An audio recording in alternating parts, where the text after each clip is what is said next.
Welcome to Horror Bois, the only horror movie podcast on downtown Kentucky, or that you even need to listen to. That's right, I'm taking bold statement. You don't need to listen to any other one. You need to listen to us, though, for some reason. I don't know. My life depends on it or something. Don't let me die. I don't know. He's serious. My livelihood that we're definitely not making. Yeah, my livelihood in the future depends on you. Please find this show and watch it, please. Please. It would be cool. It would be pretty cool. Did we introduce ourselves? I don't think we did. No I'm Austin. I'm Chris. I'm Isaiah. There we are. We're the boys. We are the Horror Bois themselves. You know what?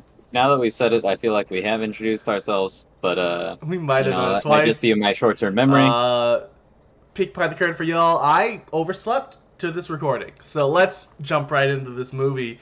We're watching Friday. We watched Friday the 13th, Part 6. Jason Lives, and it was a fun one. So let's jump right into this first scene. So we have Tommy and a character named Hawes, who we are meeting for the first time. Tommy Jarvis from the last two movies, and they head to the graveyard to make sure Jason's body is destroyed, because unlike the line in the last movie where they say he's been why am I blanking on the word? Because I'm asleep. Cremated, yes. We find out he was not cremated. So they do, retroactively just decide a lot of things that happened in the last movie. They just go didn't. And you know what? If you saw her review of the last movie, I'm fine with that, because that movie was a hot turd. Who cares about the last movie? Yeah. They proceed to dig up his grave and to make and this is much to Hawes's protest. He's not cool. He's like, why are we doing this? This isn't needed. He's dead. He's here. See, he's dead. But Tommy does not believe him. He wants to know for sure. He goes in. He pops that bad boy open with a crowbar, and he sees Jason's rotting body that's covered in maggots and worms, and it's just gross. But hey, Tommy is not cool with this. Tommy wants to, he is gonna cremate him. Post putting him in the ground, he's ready. Like, it's time to cremate him. Let me grab this gas. Post, I like that. That was a good pun. Yeah, that was sure. But he goes to grab. He gets angry. We get the classic, second movie we have this where he has the lines from the fourth movie go through his head. Him yelling, "Die, die!" Because they wanted to get Corey Feldman back, but they couldn't again, so they got little Corey Feldman's lines to replay over the movie. And so he goes and rips out a fence post, which honestly pretty impressive if you think about it. I didn't think about being impressed in the moment, but the amount of strength that would take. Just tear a wrought iron fence post. He just tears it off. Yeah. Rock comes back over to it, and he just repeatedly stabs the crap out of the dead body. Out of the lifeless, rotting corpse. Yeah, totally dead. It is totally definitely dead. Necessary. Yeah, it's unnecessary, and he leaves it there. Oh, did we forget to mention it is kind of stormy out. Like, it's not very stormy out. Like, you hear a little bit of thunder occasionally in the dialogue before. There's no rain. No. And then, lightning has struck the metal post that he left at him, creating a lightning rod effect. It happens again, and Jason's alive, baby. He's back. Zombie Jason opens his eye. That would definitely classic Frankenstein style. Would definitely reanimated by lightning. Yeah. Sure. Totally wouldn't be there with the amount of decomposition they showed on the rest of him. Somehow his eyes survived, and he gets up and he goes straight for Hawes, and no, he doesn't. Sorry, he goes. My brain forgot. He goes straight for Tommy, but Tommy's just kind of once again standing there staring, because when characters aren't supposed to do something, they forget how to do anything. And Hawes, to his credit, comes running up with a shovel across his head, breaks that shovel, and Jason does not flinch. He just turns around, and is like, "Huh? All right, let me stab you in the gut with this lightning rod. No, With his hand. No. You're right. Yeah, he puts his hand straight through his chest like Mortal Kombat. You're right. Rips out his heart. It was amazing. Dude, something else that should be appreciated about this scene is that they basically did the same thing in the last movie with Jason. I mean, it was in Corey Feldman's head, Jason's head, or Jarvis's head. Yes. But in number 5, he gets up and the worms just all fall off him in a big sheet. They just on the ground. And it was clear that they were just kind of like dumped on there right beforehand. And in this one, he's got all the worms again. When he gets up, they just kind of trickle off, and it's clear that they're falling out of like depth in his body, like termite holes. They're really in there. No, yeah. They're not just. It's not just a worm blanket that he sheds as soon as he gets up. Yeah, no, that's good old worm blanket. That's why we bring you here, because you have that insight of worms. Yes, the worm insight. You're the worm guy, right? That's why That's what we always call him. Isaiah the worm guy. Everyone does. They do. And yeah, he gets his heart punched out, and what? Then we cut to as Tommy runs away, we cut to the cool James Bond-esque title sequence with Jason. I almost forgot about that. I love that. That was amazing. It's like the classic, like Jason walks through his own eye and turns to the camera, and he like throws something and we get the blood to go down. Like it was it's so. I think that moment is the moment where I realized, oh, this movie's great. Because at that moment you realize this movie knows what it is. It is some campy horror schlock, but in the best way possible. And I ate it up. Let's keep talking about this movie because it is a good one. There's a lot of good in this movie. We now cut to Tommy as he's driving up to the sheriff's office. He meets Sheriff Mike. And I believe he also meets Deputy, is it Rick, I think? I have it written down later. I didn't write it down at this point. I think it's Deputy Rick. He meets them. He tells them, hey, Jason's back.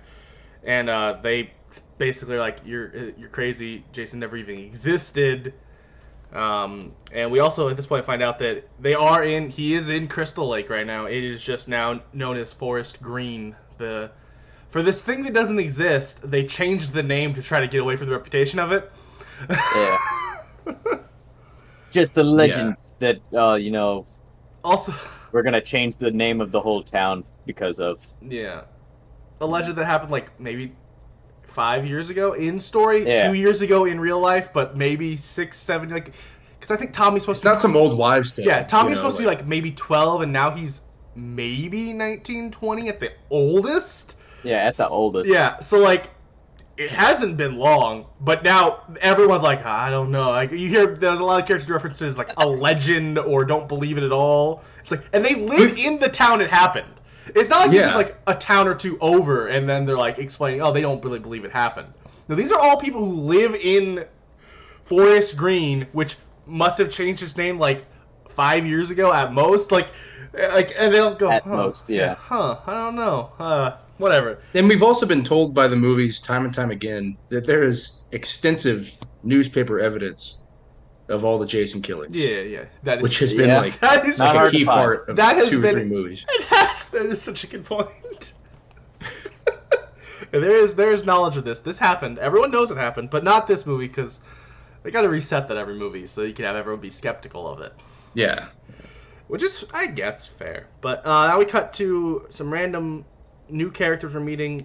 Darren and Lizbeth. We don't find out that's their name for a while, but we just have them show up and they're just driving and they see Jason off in the distance and they first try to back away, but Darren's like, nah, let's run at him. He'll run away. He shouldn't. And so he does. They go drive towards him, play some chicken, and Jason doesn't move at all. They get like 2 inches from him. And Darren is really mad. She calls him, hey, you're not Dirty Harry, but he gets out with his little pistol anyway and points it at Jason, and Jason's like, what? And he goes to shoot him and does nothing, because of course it doesn't. I think he might have even missed. I can't tell. I can't remember for sure. I think as he shoots him, like Jason just puts the fence post through his heart. He like skewers him. It's good. It's a fun kill. I will say about this movie, the kills all are kind of fun, but not nearly as graphic as the other ones. Like the good ones. And 4. Like 4 specifically. But I don't think the movie really suffers for it. Like there's a lot of these not super bloody kills, and like the movie's funny, which none of the other ones have been. Like this movie is really like, we'll get to some moments where you're like, oh, okay. Like it pulls it off. Yeah, when we get to like the character Martin, he is just there to like look at the camera, and I love it. But yeah, there's a really good Martin. Yeah, he skewers him, and Lisbeth, she tries to run away, falls because it's a horror movie and you have to trip and fall when you're running away. And she decides to try to pay him off, which I think is like, here, take my money. Yeah, and then he disappears. And she's like, oh, okay, I'm safe. Moments later, appears directly on top of her. Yeah, and stabs her like down, and we see like her head. Like, the water she was in bubbling from, like, the hole in her head now. I guess, like... Yeah. I don't know how it happened, but it was fun. Then we meet... Is this where we... Nope, we don't. Now we cut back to the sheriff's office. And we meet Megan and all her friends who... I don't have their names here because we don't know their names here, but we find out their names later. In like a couple scenes. And they show up to the sheriff's office and they're like, hey, our friends didn't show up today. Do you know anything about that? And he's like, I'm sure they're fine. And Tommy, who understands what's going on, is like, no, Jason killed them. I told you Jason was going to kill people. They're probably dead. And they're like, no, they're not. You're crazy. And at this point we realize Megan, I guess, is into Tommy. I guess she's just really like, oh, really? Oh, Jason, okay. And like gives him some serious harmonica playing eyes. Yeah, for really no reason whatsoever. She is, I guess he's dead set on Tommy. Yeah. It's a love at first sight. It's romantic. Is it? I don't know if there was any romance between the two of them, really. It's a Romeo and Juliet. Something between the two of them. There is a car scene that's really awkward. We'll get to that.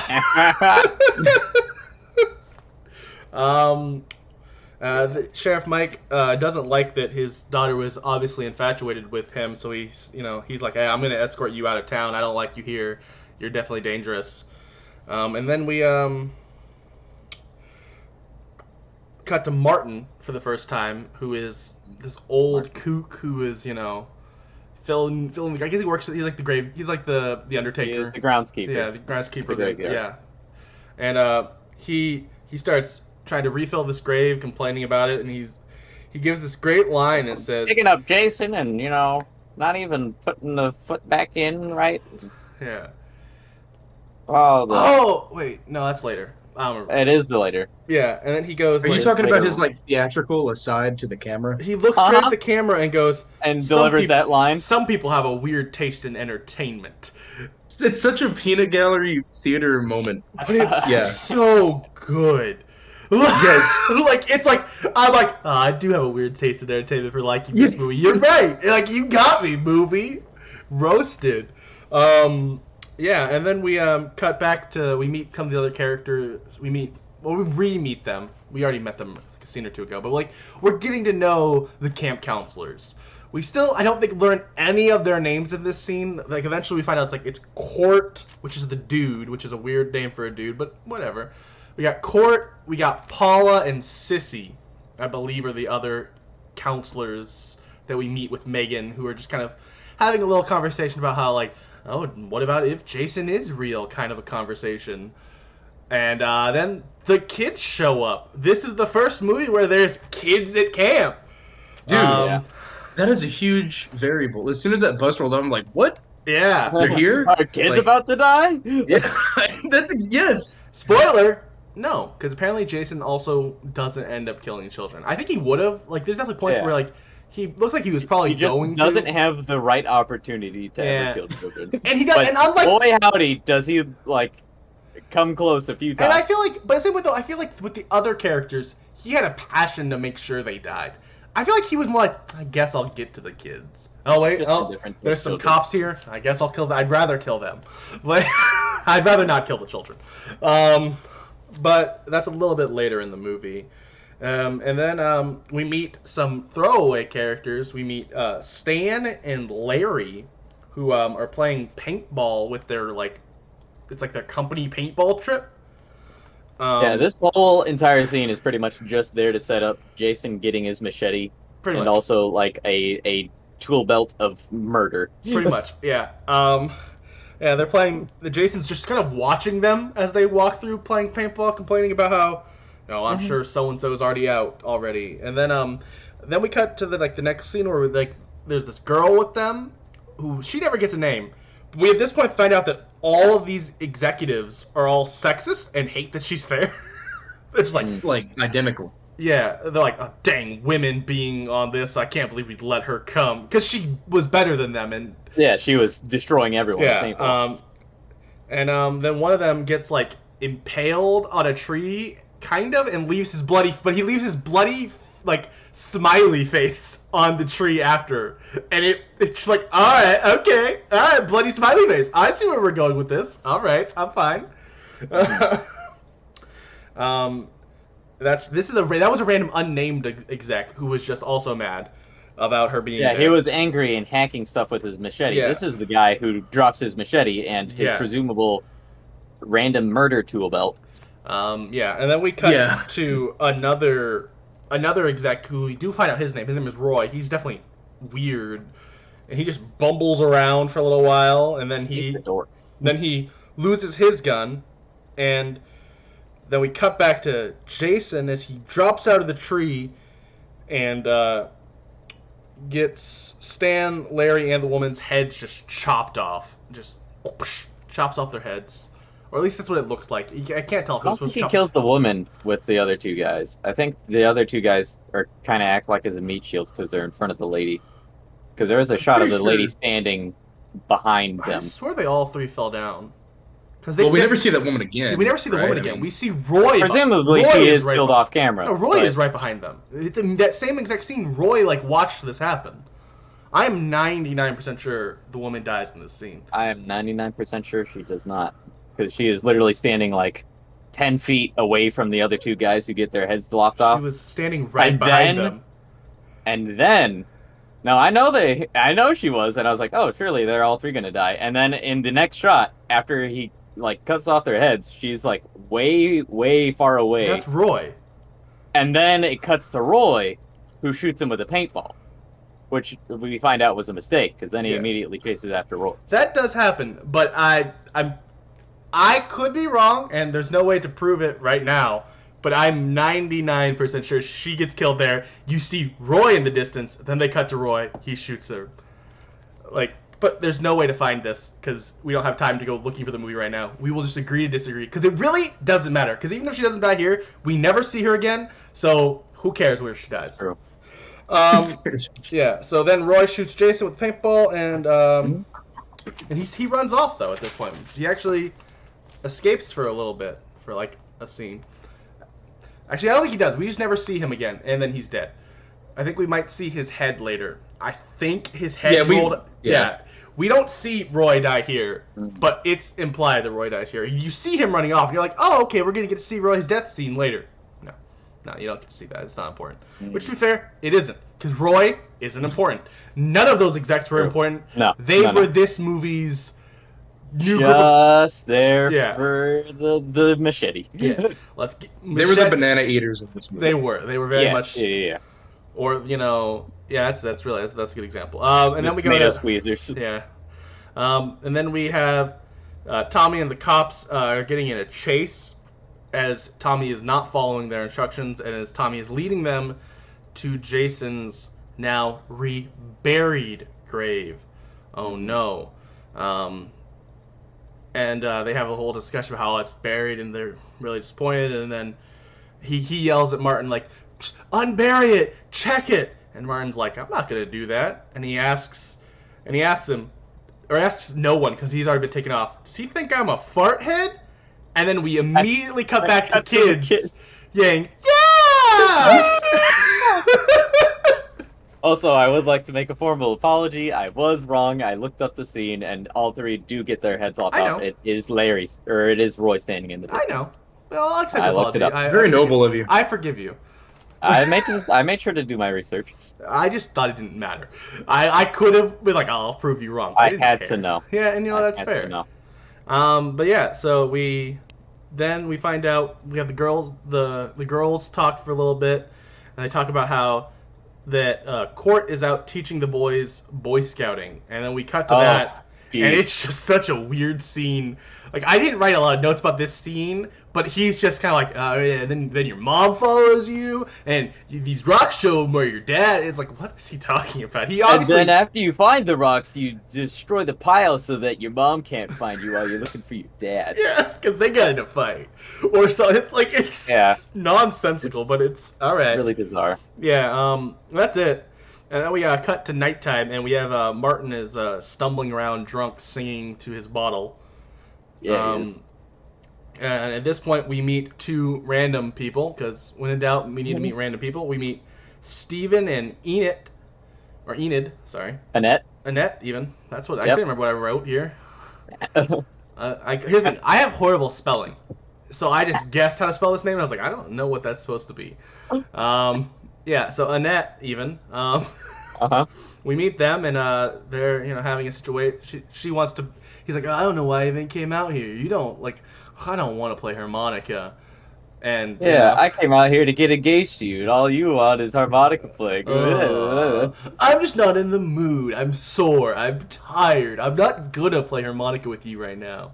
And then he does. And then he's like, all right, fine, I will. And they proceed to play harmonica. Kind of. I mean, sort of. Yeah, they get to going. And then we cut back to Martin. Yeah, we cut back to Martin, and he's talking to his bottle this time, being like, what's the name he was singing? I didn't write that down. He was singing Kathleen. Yes, he was singing about Kathleen, and then he looks at the bottle. You're gonna be the death of me. Yeah, and he throws the bottle over his shoulder. It doesn't break though, because Jason caught it, broke it, and stabbed him with it.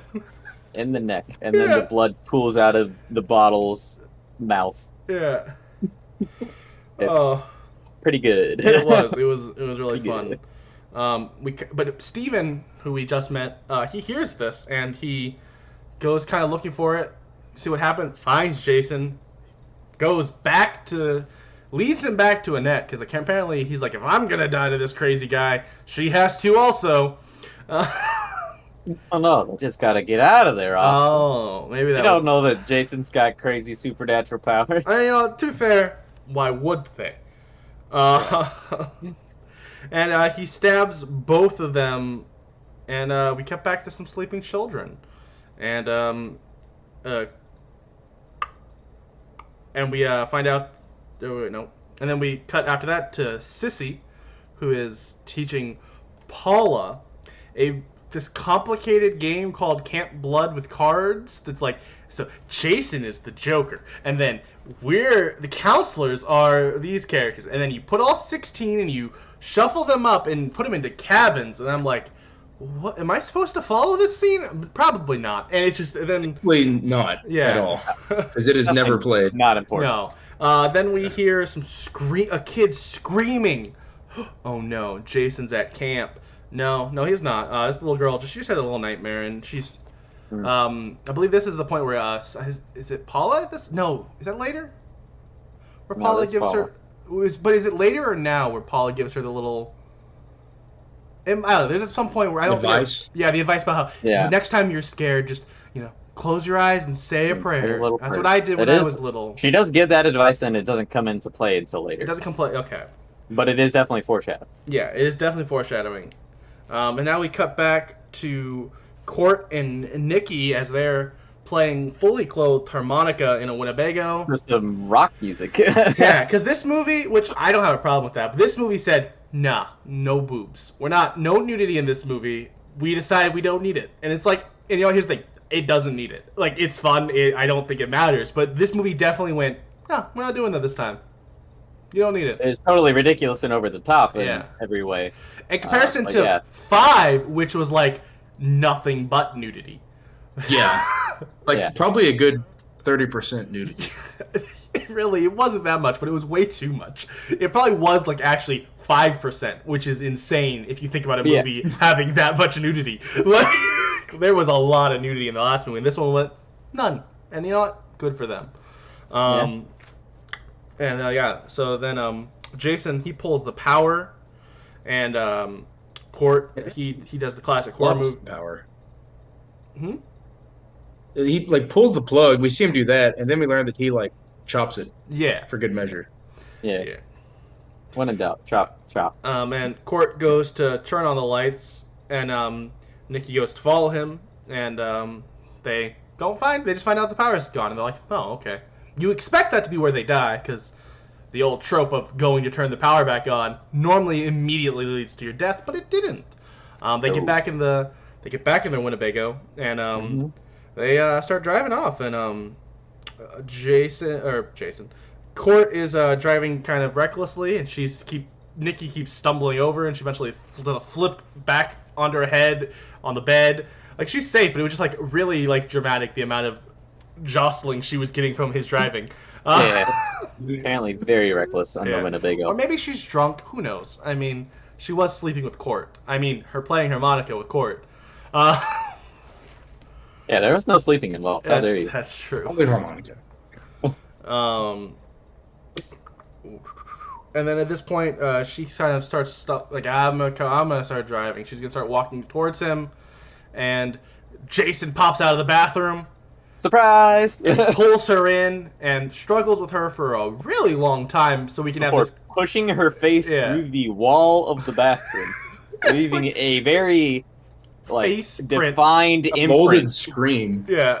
On the other side, on the outside of the Winnebago. It's great. I love it. While that really long struggle was happening, though, Court was just yelling like, "Oh, should I join you back there? Oh, you taking a poop? Can I watch? Can I watch you poop? Hey, baby, you can watch me poop." He does say vice versa. It's like, or vice versa. What? What are these lines? And dude, I think also like he's driving. He's like, "I'm having such a good time." Yeah, it's a good like time. 4 or 5 times. Yes. Yeah, it was amazing. So ridiculous. So dumb. It's so stupid. And then he ends with, I don't remember if he's like trying to talk. He's talking to Nikki, he thinks, and he's like, "Oh, you gotta hear this!" As he goes to turn up the song, and he gets stabbed through the ear by Jason. And then because of that, the car it's now out of control, and it does like a cool like flip onto its side, and Jason leaves. Just like. Jason immediately pops right out. Yeah, he's like, all right, I'm done. I killed 2 people. I'm done. There's no one else on here. And then we cut back to the sheriff's office, and we have Megan and Sheriff Mike arguing before Rick calls them, letting Mike know about the first kills. And then he goes off to do that, and we cut back to there, and Tommy try to get a hold of the sheriff, and he gets a hold of Megan instead. And Megan says, "Hey, I'll come help you find the stuff you need," because for whatever reason, she's really into Tommy, and it's just like, or I guess into saving the town, possibly. No. But no, it's not. She's really into Tommy. Not yet, at least. She's ready for a harmonica jam session. Yeah, she really. Yeah. Which is weird though, because this Tommy's not nearly as jacked as the last Tommy, so I don't know why. I mean, we don't know that. That's true. Taken off his shirt. He doesn't, because there's not even any male nudity in this movie. No shirts. I mean, it's a little bit. Yeah, we see Court's like tank top like flap over, but you know. Yeah. But we don't get to see Tommy shirtless, and I'm disappointed. I need to know if Tommy lost. We don't get to see Tommy shirtless, and I'm disappointed. Yes. We'll never know how jacked he is. Has he kept up his muscular definition? And Megan goes to pick him up, and then we have Jason. He's showing up at Camp Forest Green, and then we cut away, and we have the sheriff finding Roy's dead body, and I think it's Rick, or it's some other random cop who doesn't get a name, goes, "Well, I mean, this is obvious why it's happening today." And he's like, "Huh? It's Friday the 13th." Which, hey, that's like the first movie on Friday the 13th in a while. Whoa. Yes. You're misconstruing the scene. Am I? Tommy or Officer Mike is like, oh, this Tommy kid sure does want us to believe that it's Jason who did all this. And then the other guy's like, yeah, and he sure did pick a good time to do it because it's Friday the 13th. Sure. Yeah. Jarvis lands in this weird Kafka trap where, like, the more signs point to Jason, the more the cops are convinced that it's the not opposite must be Jason. true. Specifically, Yeah. like, the sheriff is, and everyone else just kind of Yeah. falling in line. Sheriff Mike's Yeah. like, my daughter gave harmonica playing eyes to this man. He is evil. Yeah.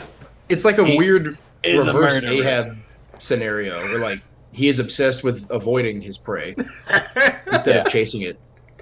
Like, nothing will turn him away to actually, pursuing Jason. He is dead set on running away from Jason. Yeah. Yeah. Then we Pretty cool. we cut to the female counselor's cabin, and they're hearing some noise outside, and Paula's like, oh, it's probably Court, trying to prank us. He likes to do that. So Sissy's like, oh, you're right. So she picks up a knockoff Sprite and says, I guess I'll go pour this on him, and she pours it out the window, I guess hoping he'd be right at the window under her, which Court is not there, because Court is dead, but she did pour it on Jason's head, and he rips her head off for it. Which, you know what? Sprite's sticky, I get it. I think that's a fair response, honestly. So yeah, she is now headless. And then we cut back, because there's a lot of cutting back and forth in this one, more than I feel like other movies. We have Megan insisting that she is going to help Tommy. Get in the car, I'm driving, I don't let anyone else drive my car. And Tommy's like, oh fine, I guess I need to do what I have to do. I guess I have to let you help because you're being insistent. And then we cut back to the little scared girl seeing Jason carrying Sissy's body. Yes. Yeah. Without the head. Yeah, without the head. And it's just like, oh gosh, this poor little girl. She's in kind of a crying wolf scenario. Yeah. Like she's made for herself. Yeah. Then we come back to Megan and Tommy, and they're having a car chase with the cops. And she pushes. I believe this is the scene where she pushes his head into her crotch. And there's and then we get crotch shots, like shots from his perspective of just her crotch twice. And it's not like this, like other movies, like it's using it for titillation purposes. It's just awkward and weird, and like in a comical way. Like, what is this movie? Shot of the crotch, and then a little bit more dialogue. Shot of the crotch again. It's like, okay, I think once was enough. I got the point. He's in her crotch. Now we cut back to the little girl, and she's walking up. Well, we don't know it's the little girl, actually, at first. We have someone with the machete walking up to sleeping Paula. We assume Jason's about to kill her. Paula wakes up, and we find out it's just the little girl, and she has Jason's bloody machete. And then we cut back to Megan, and she's, telling her father. There's like a little whole argument about how there's some new deaths. I think this is where they discover Court and Nikki's bodies. And she's like, it couldn't have been them, Dad. Been Tommy, Dad. He's been with me the whole time. And he's like, lock him up. Once again, that's somehow incriminating. To be fair, I do think at this point he was just still angry at Tommy. Because he did kind of have that momentary facial, I think at this point he knows it's not Tommy. Yeah, there was that scene where he lifts his head up from his daughter's crotch. Yeah. So maybe he's just I guess he would be understandably I think he might just still be punishing Tommy because he can at this point. There was a moment, at least there on his face, where it seemed like he didn't think it was still Tommy. But he didn't care. Tommy's still going to get punished for this. Right. Yeah. Then we have... I lost my place. Here we are. Then we have this funny... Oh, sorry, no. Then Megan shows Tommy a message off screen. We don't know what it is yet. Wait, no. Skip a spot. Sorry. Now we go to Jason. Jason is watching as Paula tucks the little girl in through the window. It's really kind of cool shot. Like I think this is where she tells her the line actually about it is. Close your eyes. That's what I did as a kid. And then it cuts to him like just looking at them. Yeah. And then she goes back to her cabin, and she goes to try to make a phone call. Finds out that the phone line is down. Gets scared by the wind because the wind is always on Jason's side in these movies. He is a force of nature, just like wind. Yeah, the wind blows the door open. Yeah. Or blows it closed. Yeah. No, I don't know. It's open, it gets blown closed, she gets scared by it. I think at this point I also got scared by when Jason came through the window, or the door, because I wasn't expecting it there. I was expecting them to do something slightly different. But yeah, Jason shows up, he cuts her in the stomach, some blood splatters on the window, and he throws her through a different window. It shatters, and he pulls her back in. And then, apparently we find out later, dismembers her beyond belief at this point, because the amount of blood that is in this room next time we cut back to it. It's kind of crazy. It's inhumane. Like, the entire room is and not inhumane's not the right word, but like an inhuman. Like, it's not possible, the amount of blood that is in this room when we come back to it. Apparently a part of Jason's supernatural and spectacular powers is the ability to make people bleed more than they should be able to. Sure. Blood proliferation. Yeah. This is now where Megan shows Tommy the message that we don't know what it is. We kind of catch the top of it, but I don't think we're even supposed to. It's weird. They have this whole discussion about how he oh, what are you drawing? Show me. And she goes to show him, and he tells her, oh, it's terrible. They're trying to trick Rick, Deputy Rick, into believing their lies. They start making out through the bars. He walks over, and then they steal his keys, and there's this really funny line where she's like, I'll kill you if you don't get in there. Yeah. Well, there's a line earlier when Officer Rick is holding Tommy at gunpoint with his laser scope mounted Magnum. Like, why do you need that on that gun? Yeah. Where the red dot is, goes like, boom. Yeah, where the red dot is, goes bang. And yeah, that was boom, but it doesn't matter. Then but he tells her like, you kids gotta stop clowning around, and she's like, you're the one with the clown nose. With the bright red nose. Yeah. And then that's where Tommy brings back the line like, where the red dot goes bang or boom, and so he goes in because they're not really gonna kill him. I think the guy should have realized that they're not that desperate to get out that they're willing to kill him. But he falls for it, gets locked in, and they leave. They go to return. At this point we find out that Tommy's plan as they're driving is to return him to his first resting place, which is the lake. That's the only way to stop him, I guess. Yeah, he picked up the book of the occult. He did. Yeah, he does some quick studying into Satanism and so forth. And, yeah. He finds out first resting place. Got it. There we go. Then we cut to the first moment where we find out maybe Jason is willing to kill kids, because we cut back to Jason and he's at the little girl's cabin, and the little girl closes her eyes and says a prayer, and he leaves her because he heard some cops. But to her, I guess she's like, oh, it worked. This little girl now believes in the power of prayer, thanks to Cop Ex Machina for Jason here. The cops are at camp now, and the sheriff opens the girl cabin.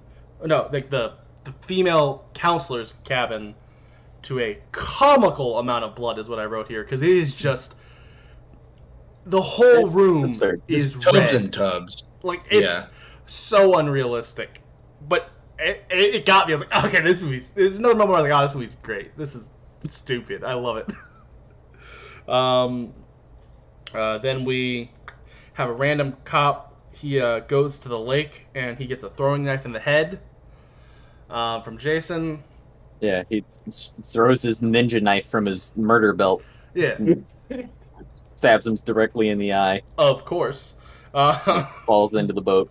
Wonderful. Then we have the sheriff going to the little girl's cabin, and he sees that one of the girls' beds is empty.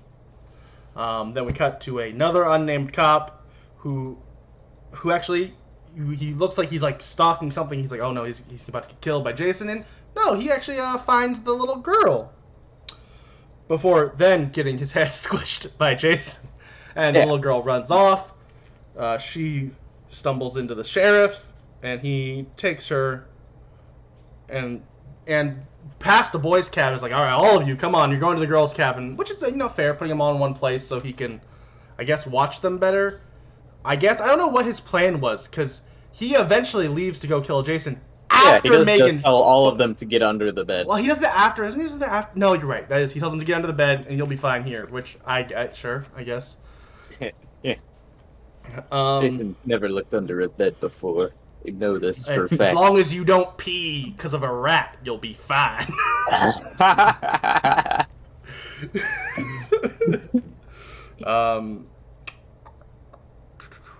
And then he leaves them there, and he goes and he finds one of the cop who got his head squished body, and Jason's there, so he shoots Jason. Jason falls down. Jason sits up, gets shot again. Sits up, shot again. And repeatedly just keeps getting shot. He does the hokiest like spaghetti western pratfall on the second shot when he like gets tossed back and decides to go for like a full roll afterwards and does like a good 360 roll on the ground before the final flop. Yeah, and then he gets shot like one or two more times. Yeah, and then Tommy and Megan show up at the camp, and then we come back to Jason continuing to chase the sheriff. Then we cut back, because this is the point of the movie where they just like, all right, cut back between the scenes, back and forth, back and forth, back and forth. Tommy runs to the docks to prep his plan. We cut back to the sheriff, who is doing the classic Friday the 13th, playing hide and seek with Jason. Someone's got to do it in every movie. Megan goes to look for her dad. She's talking to Tommy. Tommy tells her, go get your dad's radio to find him. And she's like, oh, okay. She goes to his car. And this is the only time in this movie where Jason moved a body somewhere. We find Sissy's, just her head is in her father's car. That really freaks her out. Yeah. She runs and then goes to find the kids in the cabin. I think possibly. She tells them they'll be fine. And then we have this really funny scene with these boys just like being like, oh, we're dead meat. And well, what did you want to be? What did you want to be when you grew up? It's like they're resigned to their fate. They're like, no, we're dead. These are the same kids. We didn't mention it because at the time when I was taking notes, it didn't seem like it mattered. They were the ones who were like, oh, Court's stupid at this Boy Scout stuff earlier. They're the same boys from that scene. And then Jason shows up at the kids' cabin again. Definitely is willing to kill them, but Megan gets him to come get her instead, and he's going to smash her head, but Tommy starts yelling for him and coerces him towards his boat instead, and he's like, all right, yeah, that's fine. It's true, I do want you.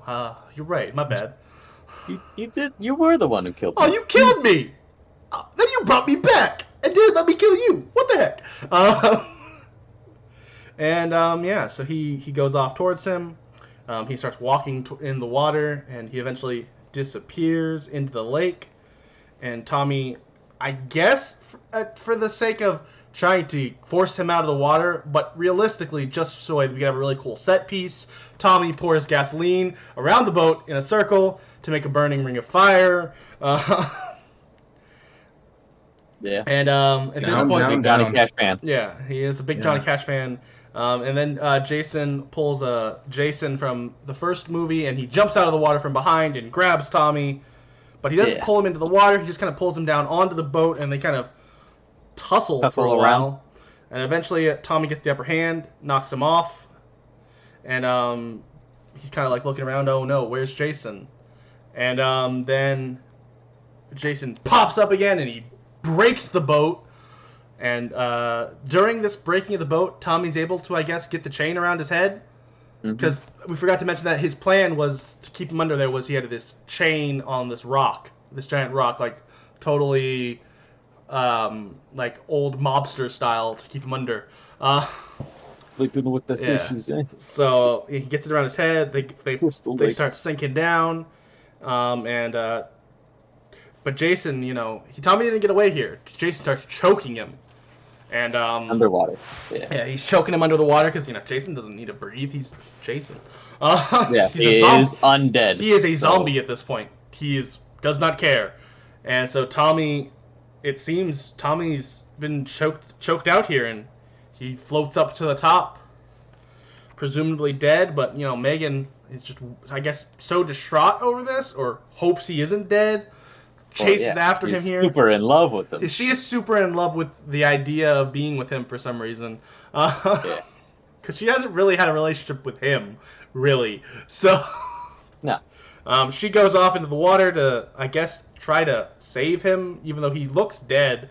And she gets in the water, and Jason grabs her foot, and she's struggling, and eventually she's able to get to the boat's engine, yeah. And it just, the little rudders there repeatedly hit Jason in the head, face, something. It's kind of awkward to tell what it is. Yeah, it hits him into something. It looks like it's the front of his face. In the later scene, when we just see him floating in the water, he looks completely unscathed anyway. Also, there are shots where they cut to full face shot, 6 inches away from his face. But then when we cut back to when the rudder's there, it's right in front of his face. Yeah, and in front of his face. Yeah. And that takes a long time, so at least for the first minute, it's not chopping anything. It's just kind of just slapping him or something. I don't know. Yeah, I don't know what really was supposed to happen here, but it seems to snap his neck. Yeah, but boy, did it happen. Yeah, and she's able to escape, and she takes Tommy's dead body to shore. But oh wait, Tommy's not dead. Tommy's alive. And yay! Everyone's back, and Tommy's really I did it. I took Jason out. Then we get once again, this movie likes to pay homage to itself. We get that classic, very slow shot on still water before cutting to a shot underwater where we see Jason's lifeless body there. And we get closer and closer to his eye again, because this movie had a lot of theming around Jason's eyes for some reason. And we see that his eye is still open. Jason lives, if you will. Still. Yeah, still. Jason still lives, and that's the end of the movie. I believe at this point we cut to the closing credits, which have the Alice Cooper's original song for this movie, "He Lives," I think is what it's called. And then we have credits, and the movie's over. So, I'll start first. I really love this movie. I think it is charming and fun, and do I think it's better? I think 4 is still my favorite so far of the Friday the 13th franchise, and knowing where this series goes will probably always be my favorite of this franchise. But this movie is a close second. This movie is fun and whimsical almost. It's just absurd in all the right ways. It's self-aware. The jokes with Martin, straight up looking at the camera it's perfect. It knows what it is. There's a couple knowing what they're talking about scenes. There's a moment where we didn't mention it, but it was during the car chase scene. There's a line from the sheriff if Tommy's there, Tommy's gonna do something crazy, and then it immediately cuts to Tommy and her crotch going, "Oh, please don't do anything crazy." This movie is perfect for what it is. Is it a better movie than 4? Absolutely not. But is it know what it is and delivers on being weird, schlocky Friday the 13th style movie? Yeah, and I love it. Yeah. What are your thoughts, Chris? I mean, you pretty much hit the nail on the head. Was this movie good? No. Did I have a blast watching it? Absolutely. Yeah. It was a fun ride all the way through, right up till the end. And I absolutely knew what it was doing, and I can respect it for that.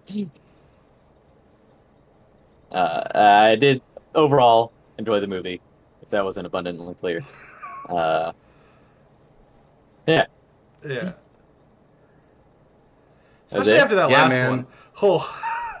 Which, to be fair, I wonder if that last one didn't exist, if I would have loved this one as much as I did. It might be after suffering through 5 that 6 becomes amazing. I still think it would have been really good without it, but I think it takes like really good to great because you just, at least us especially, a week ago, just suffered through like the worst of the worst when it comes to this franchise. So, yeah. Sorry, I kind of cut you off there, Isaiah. What are your thoughts? Oh no, man. I agree with both of y'all to an extent. What I liked about this one was, I love all the things y'all mentioned, and additionally that the acting is just so much better than the previous movies. This might be the best acting in all. Like, there have been individual good actors in, I'll say, most of the movies, not all of them.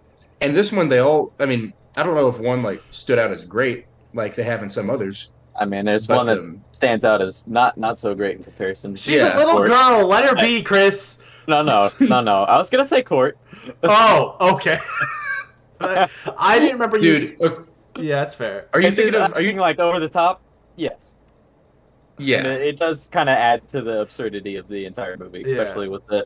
I'm having such a great time right now. Cut back to her like getting suffocated before getting thrown through the wall. So ridiculous. Anyways, yeah, go on.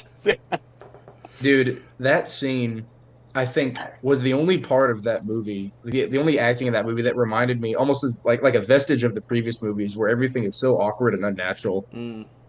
I was reminded, I had that same feeling for that scene, and only that scene. So props for the rest of the movie. But that one, I'm like, you've expressed how great it is to drive this RV, man. Like, and you 5 know what? times. Honestly, with how much this movie kind of like pays homage to some of the other films in like very like tongue-in-cheek ways, I wouldn't be surprised if like the acting direction for Court was intentional. Yeah. Dude, yeah. That makes sense. That could be also like we've done with, I think, previous movies, giving this movie slightly more credit than it deserves. It's and maybe entirely possible. Who knows? Who knows, really? But it was a masterpiece, accidentally. Like I somewhat disagree. I think the first time Court says like, "Oh, I'm having a great time," it's like, all right, this is stupid. But the time he gets like the second one, I'm like, oh no, this is on purpose. I think like he is going overboard. And then after that, I'm having a great time 5 times. He drops the line of like, "Can I watch you poop?" It's like, what is this movie? Like, which makes the fact that they built to the "Can I watch you poop?" or maybe "You watch me" makes me think that movie might have known what it was doing. Like the point was, like, let's make this character and this death as absurd as possible. I guess that was all improv. They just told him your motivation is you're curious about her pooping or not. Maybe, or he's like, hey, and just riff from there. You hear noises from the bathroom. Maybe she's into it. Maybe she's not. You don't know. So you're like, oh, can I join? Like, maybe I don't. You're having. Yeah. Oh, you pooping? Awesome. Yeah. Or you just peeing. Either way, let me watch.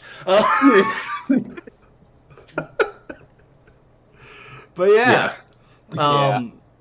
This was a joy. It might even technically fall into like my third favorite because I do really actually enjoy the first one as well.